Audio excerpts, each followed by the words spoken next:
I feel really fortunate that my very first freelance copywriting client introduced me to this concept called Kaizen. Now, it's a Japanese word that one of the translations of it is continuous improvement. So it's improving, not just like improving once, right? It's this approach, this mindset, this principle of you can always do a little bit better. So the marketing context of this was that my client, David Bullock, was an expert in Taguchi testing, or the Taguchi methodology. And it's this very advanced statistical model that allows you to test thousands of different variations of let's say a landing page for your website in a much smaller number of tests, like 9, 12, 16 different test conditions. And what you do is you're testing all of these different variables and looking for, among the thousands of different possible combinations of those variables, which one is most likely to get the highest conversion rate, right? The highest result. And in the context of that, the importance of Kaizen is recognizing that, hey, anytime you put out a marketing piece, there's opportunity to do better, and then do better and do better and do better. And I learned from that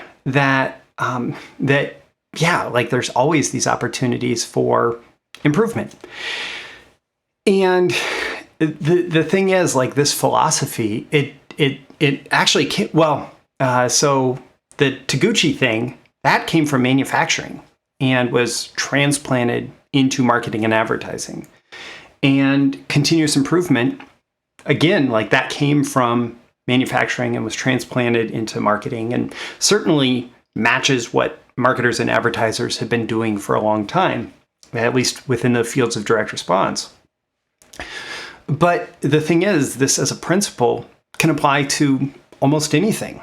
It can apply to, hey, how well do you play sports? Well, are you going to approach it from, I have this like fixed capability to do whatever sports, or I have this growing capability to do whatever sport, or to play chess, or to do time management and productivity, right? And so I want to talk about that today specifically. This Kaizen philosophy applied to productivity, for me, it is a constant journey of improvement. And recently, I've been focusing on it a little bit more recently and thinking about it a little bit more recently.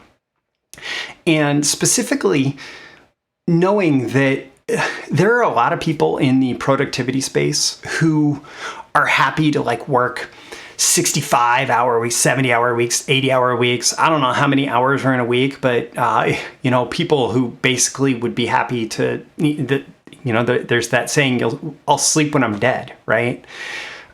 That's not who I want to be in terms of productivity. Ever since I started my full-time freelance copywriting business, I've actually worked to achieve full-time results in part-time work, because I drop my kids off at school a bunch of days a week. I pick them up. If they have a day off school, I'm often the one that's home with them. We actually spend summers where there's entire days of the week that I don't work, that other people would be going to work. And so I'm looking how to maximize productivity without beating myself up, without taking way too many hours in the week, etc. And one of the big things that you can do for that is just making sure that you're maximizing your flow time, your momentum. So it's not just busy work. It's how can I get the important stuff done? Because when you measure productivity, it's not just how much time is spent, but it is how much was produced, right? Productivity. So however you're going to measure the output of work, that's what we're looking to do. And in a knowledge economy, and especially a marketing business, it's about working on the important stuff, not just working, right? And so I'll admit this is a work in progress, but there is one thing that I've been doing this week that really pointed me towards this idea of 3 ways to spend your time for ultra productivity. And so with this, which is among my longest intros to any episode recently, I'll say that's what we're going to talk about in today's episode. These are the proven direct response marketing, copywriting, and entrepreneurship success strategies you can use today to write your own ticket and create the life you want. I am Roy Furr, and this is Breakthrough Marketing Secrets. Now, here's today's breakthrough. Okay, so I promised the 3 ways to spend your time for ultra productivity, and I'll start with the categories, right? And so what I've actually been doing is on my calendar, I've been blocking the time out, and specific to how I'm blocking the time, I used to think that I had to block all these individual tasks and plan out, I'm going to do this work in this block of time, in this hour, and this work in this hour, and this work in this hour, and this work in this hour. And I thought that that was the secret. And to some degree, yeah, maybe that's something to work towards. And if I had a schedule like a doctor and I was seeing patients, like, obviously the patient name would be at this time block, and then the next patient would be and this patient. And if I have phone calls in my business, that call is at this time, and so on, right? But on a broader basis throughout the week, really, it's these 3 ways to spend my time that are the blocks that I can put on my calendar ahead of time, and then I can come back and fill in like what I'm going to do during these time blocks later. So number 1 is power. Number 2 is flex. And number 3 is admin. So power time, flex time, and admin time. What do I mean by that? Well, power time is your time for your deep work, the Cal Newport idea of deep work, right? The work that requires more focus and more attention and requires more thinking and really is usually what's going to move the needle, right? Well, you want to reserve time for your power time, your deep work, your important work, your high value activities. And I'm going to look at value through 2 different definitions. So one is the values that you have. So what do you value? In a way, family time could be considered power time, because if you value your relationship with let's say your kids, right? That can be power time in your daily schedule, making sure that you have this power time set aside this is contributing to my value of family. Or this is contributing to my physical fitness. So power time could be lifting weights, right? It could be your trip to the gym. It could be whatever, right? Or power time can be your financially valuable time, right? So there's the value of money, right? versus your values. And maybe making money and having resources is a value for you, but it's also that financially valuable that's essential for life today, right? In this world. And so power time, when you block that out on your schedule, usually you want longer, uninterrupted blocks of time. So I'm going to spend like 2 hours of focus time here, and this is just power time. And for me, like if I'm working on a client project, I'm going to fill that entire 2 hours with the client project, and I'm going to have maybe a list of tasks associated with that, or I'm going to know that I need to make progress on, the video sales letter script or whatever during that power time. But I don't necessarily need to block out, the first 15 minutes is going to be this, the next 15, because that's just going to create, it's going to create scenarios where I beat myself up, right? But I will say, like, blocking out that power time at the time where you're going to have the most energy for it throughout the day, and giving yourself enough of that every day so that you are able to achieve your important goals, and pushing aside, let's say, admin tasks that may also be important, but that take away from achieving the most important results that you're looking to achieve. Like, doing that is important, right? And so usually you want to fill your schedule with the power time first. And then flex time is mostly, I think of this like rest and recovery. And so your number 1 priority during any flex time should be rest and recovery. A good way to think about this is with weightlifting. So your brain is you can think of your brain like a muscle, and when you lift weights with your other muscles like biceps or whatever muscles, right? A power lifter, somebody who really understands strength, will tell you that you can't train 7 days a week all out and like physically sustain that. You can't. And so the way that you train for weightlifting is you focus on one muscle group one day, and then usually there's at least a 2-day break where you don't do any major lifts that involve that muscle group. And so that's rest and recovery time for that muscle. And even in the context of a single workout session, you'll do set, break, set, set, rest, set, rest. And so that rest time allows your muscles to kind of reset. It allows things like creatine to refill your muscles. It prevents lactic acid buildup. There's all sorts of advantages, and I wasn't thinking about actually talking about the metabolic processes of weightlifting right now, and so I risk going outside of my area of expertise. But basically, rest and recovery is critically important to weightlifting, and if you think about your brain like a muscle too, it's critically important to your brain working hard. And so think about this, for example, as like, I'm going to do a sprint and then I'm going to regroup, and I'm going to do a sprint and I'm going to regroup. And this matters in the context of a day. So maybe do a 2-hour power session followed by a 30-minute rest and recovery session, followed by a 2-hour power session, followed by a 30-minute rest and recovery session. And at that point, you have 5 hours where 4 solid hours have been spent doing this power work, but you gave yourself that break in the middle to kind of allow yourself to recover.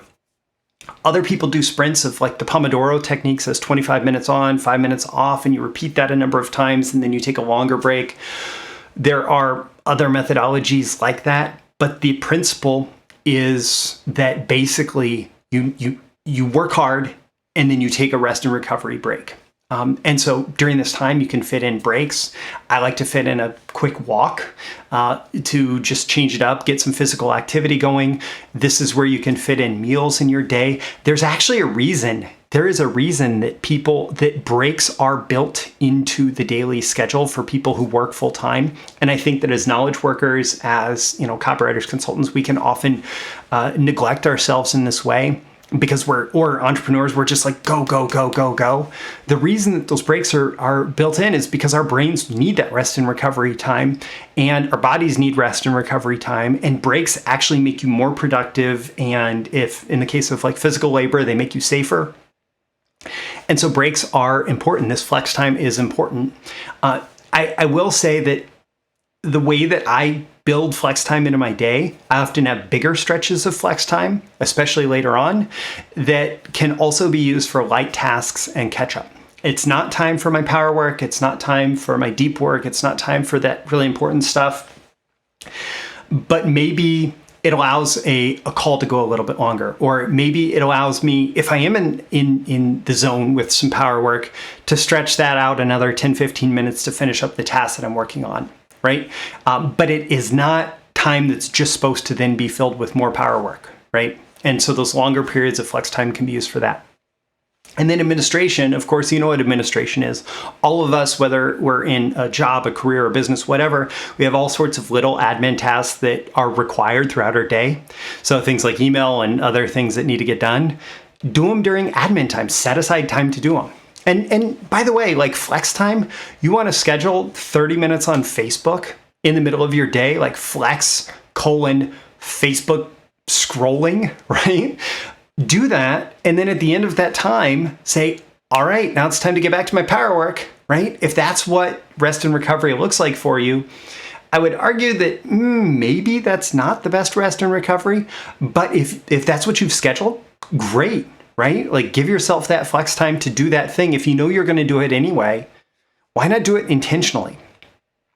And then like, how do you prioritize this through your day? Well, there's a very famous demonstration that was done by Stephen Covey, the author of 7 Habits of Highly Effective People. He'd bring a bucket out to the front of the room, and he'd have a second bucket of rocks and a second bucket of sand. And he'd first thing he'd do is he'd have this empty bucket and he'd pour the sand into it. And he says, okay, so how many of these big rocks are going to fit into this bucket? And people would say, obviously none, right? Because because it's already full of sand, right? Versus pouring the big rocks in first, which he would do next. He would demonstrate that. And then he'd say, okay, how much sand is going to fit in the bucket? And then he'd be able to pour a significant amount of sand and it would go around the big rocks. So when you think about prioritizing your day, prioritizing how you're going to spend time, fill your schedule in first with the power time, right? Whatever values you have that you want to make sure get fit into your day, and whatever most financially valuable activities you need to do, like whatever you need to devote your deep work time to, put that in your schedule first, and then fill it in with the admin time and the flex time, acknowledging that you're going to need some rest and recovery time, and you're going to need some time to handle things like email, etc. And the way that I'm describing this, I've been a fan of Nir Eyal for a while, and he has a book, Indistractable, that talks about this, and his site talks about this. And actually, I was really pleasantly surprised when he was commenting on a different one of my episodes recently. But basically, when you look at your schedule for the week and you think, okay, what do I want to get done? It is super valuable to not leave empty time on your schedule. And here's where I kept running into this. And another person who'd been encouraging me to do this forever was Joseph Rodriguez, my coach, and also the person who recorded the Pinnacle Performance Habits training with me. The distinction that I think my stubborn mind took a long time to understand that Nir teaches is, hey, like you're blocking out this time to do this work, but you're not necessarily blocking out the time as a to-do list on a calendar, right? So you may have a to-do list. You may keep a to-do list for all the things that you need to do. And I'm a huge proponent. Like I learned the Getting Things Done system, which is all about keeping project lists and task lists, and Zen to Done, which is another. I like it because it's a simplification of getting things done. That's all about, okay, so can we focus on these activities and prioritize the most important activities? But what research is saying is that it's even better not just to have this to-do list, because this to-do list creates this like endless sense of obligation and negativity and feeling like you're not doing a good enough job. Versus, okay, here's the time that I have scheduled, and did I work on what I plan to be working on during that time or not? And if you plan to be scrolling Facebook during flex time, during this 30-minute period of your day, that is what Nir Eyal would call traction, because you're actually doing what you plan to do. But if you scrolled Facebook for 30 minutes in the middle of a power block, that is distraction, because you're not doing what you're supposed to be doing during that time. And so what you do is you set aside, okay, here's my power time, here's my flex time, here's my admin time. And if you have a project that you're working on, you could say power : new funnel. If you're working on a marketing funnel for your business, your client business, whatever, power : sales letter for XYZ client, power : whatever it is that you're doing, right? Power : record breakthrough marketing secrets right now. Right? So you focus on that, and you do that during the time, and that is traction. And to actually fill in the blanks as far as what you're going to be doing during that time, yeah, that can come from your to-do list and your project list. So long term, you do want to have a project list and a to-do list, but you don't run your day from your to-do list. When you have something that has to get done for the day, you set aside time during the day and you do it during that time. And so short term, you want to fit the task to the time, or at least to the time blocks, and you want to be doing what you plan to be doing during that time, right? And that's, I mean, it sounds fairly simple, but it can also be difficult, and it can also be frustrating. And I mentioned that like Joseph was recommending this to me for a long time, even in Pinnacle Performance Habits, which we recorded couple of years ago. He said, this is like block time or blocking your time blocking. And Nirial calls it time boxing, right? But every time I did it, I would schedule like, oh, I hope to get this done during this hour. And then I hope to get this done during this hour. And I hope to get this done during this hour. And I hope to get this done during this hour. And then like my day would blow up because if I didn't get, let's say, task number 2 done during hour number 2, because really it was a 3-hour task that I was hoping to get done in 60 minutes, including ramp up time, because that happens a lot, then I would feel terrible and my whole day would be shot from there. And so part of recognizing, okay, doing power time, doing flex time, doing admin time, and kind of working from a to-do list and fitting in tasks there, it allows you to do more shame-free schedule making, right? I'm going to schedule my week like this. This is what I'm going to do during this time, but I'm going to do it from a place of flexibility and trying to create flow and trying to create good feelings and trying to maintain a positive state versus, oh, I'm going to be a drill sergeant, right? So the way to approach this is not as a drill sergeant who's whipping yourself to be ultra productive every minute of the day.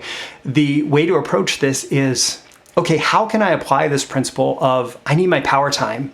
And I probably want to get that done in the morning because I have pretty good energy. And flex time, I definitely need to work some of that in because taking breaks and having just a little bit of flexibility allows me to maintain a positive attitude, a positive state, and maintain the flow and let my brain take little breaks. And then like, when can I fit admin time in? Okay, maybe it can work when it's lower energy because it's just like do this, knock off these tasks, etc. And you approach it like a scientist and you say, does that work for me? Oh, does it actually work better for me to kind of ramp up my day with having 30 minutes of admin time in the morning? Does that work better for me? How can I do this, right? And then when you fall off your time block, just get back to the time block for the day. Just get back to what needs to get done. Go back to what you plan to do. And importantly, be willing to move tasks from day to day. Obviously, sometimes you just have to get something done that day, right? But there is only so much time in the day. And if you don't get it done today, getting it done tomorrow is the next best thing, right? So move the task to tomorrow and keep the schedule for today. So move on to your next thing and your next thing. And, take note about what did I try, what worked, what didn't work, and adjust accordingly. And this approach to time management, like I said at the beginning, it's Kaizen, continuous improvement, in the context of trying all sorts of productivity systems, all sorts of, all of that. This approach of saying, okay, scheduling works. Time boxing, blocking time, it works. I was doing it in a way that didn't work. But if I recognize that there are these 3 ways to spend my time, which is like the big things that are important to do, which is the power time, the little things that I have to do, which is the admin time, and the time for flexibility and to maintain a positive state and to maintain freshness and to rest and recuperate. Right? That flex time, that's important too. And so how can I work these things into my daily schedule and make it all happen and achieve what I want to achieve through that? And based on my own Kaizen of time management and productivity, this is what's working best for me right now. And this is what I'm continuing to optimize every day, right?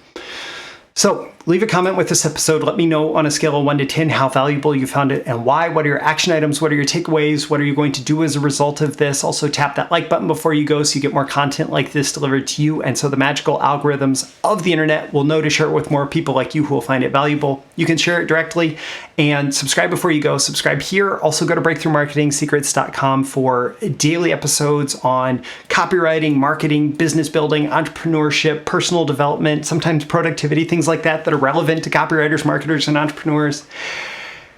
And by the way, I'll also include a link to Pinnacle Performance Habits. That's that training I did with Joseph. It's part of my BTMS Insiders training library where you pay one low monthly fee. You get access to all my training, including Pinnacle Performance Habits. It's like Netflix for copywriting, marketing, entrepreneurship training. I'll include a link with this episode to that as well. I'm Roy Furr. This is your daily episode of Breakthrough Marketing Secrets. I always aim for a 10 out of 10 value. I hope that I've delivered it here, and I will catch you again in the next episode. Thank you once again for tuning in to this daily episode of Breakthrough Marketing Secrets. Remember, check out the links with this episode for even more value. Now make sure you like, comment, share, subscribe, and engage in every way you can to keep this show going and growing and delivering daily value to you. I'll catch you soon for your next big breakthrough.